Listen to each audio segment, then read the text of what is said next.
think there has been a fair amount of movement in that area that one should be happy to see. If you look at the number of women heads of state today, who would have thought that the heads of major corporations would, in the technology area or in aerospace or in automobiles, they would be headed by women. Nothing wrong with it, but it was always headed by women. This is not for them. And I think that is equally short-sighted. And one's pleased to see that there is no curtain or glass ceiling to stop this from happening. And presumably we'll see more of that. You'll see more women in the business schools, more women on hard and dirty jobs. You will see more women in the military. And it's not just being stylish. I think it's a real coming together of women you may not like, some of the things that one sees in that area, but there's a change taking place.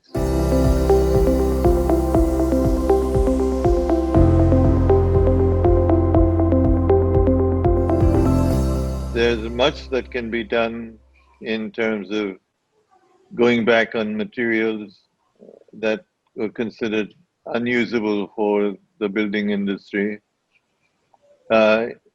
Strangely enough, if you were to look at the United States today, new adhesives and new machines to cut wood against grain where strength lies are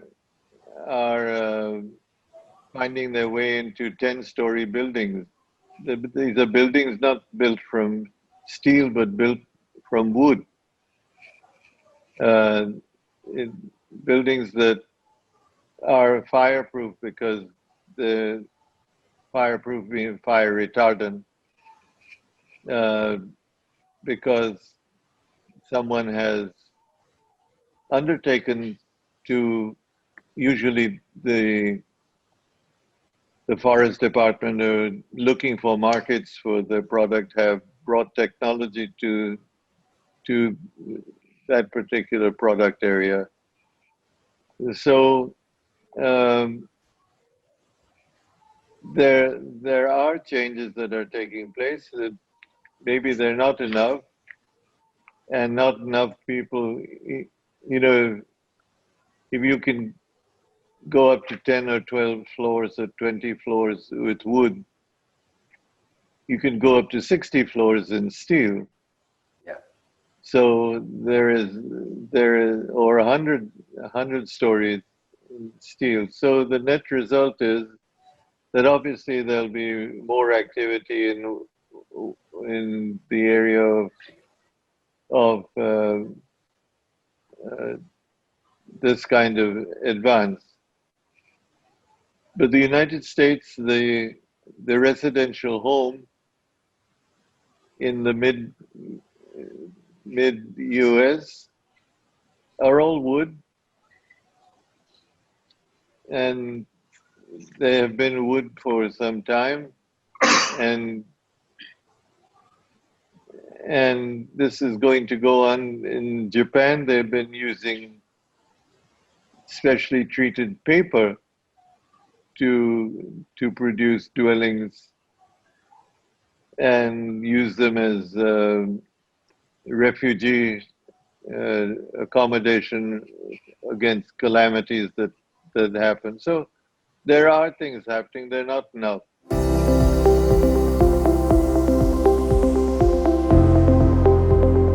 I'm sad to say that I'm someone who has loved music, has been um, a great lover of jazz, lover of classical music, um, and there used to be a time when there was always music in my house or my apartment or my room, as the case might be. And that has died down because of the pressure of work. There's the the demands of on you socially, and that has destroyed this. It's an issue of some sadness to me, but uh, it can be rekindled. But it needs to have some of the terrible things that are happening around you that replace music with terrorists, that replace music with selfishness, which replace music with greed, and we I have no excuse other than I have succumbed to those other pressures. Okay. I have a I have a beautiful music system, uh, which I think I have played maybe 3 times in 7 years. I have 200 or 300 vinyl discs. Wow. I have uh, loads of CDs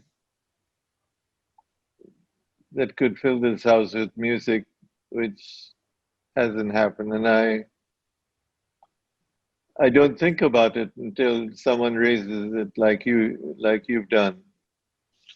I'm referring to symphonic music, Beethoven and Tchaikovsky and the traditional thing that I'm genuinely fond of listening to that as much as I might listen to music of the 70s or 80s, or country music too, as I come to like it. Yeah. John Denver and stuff. Yeah. Wow. I love to listen to them. Even like I listen to them almost every day, something or the other. We So, brought him to India, oh yeah, and he came to Bombay and gave a concert at the Tata Theatre.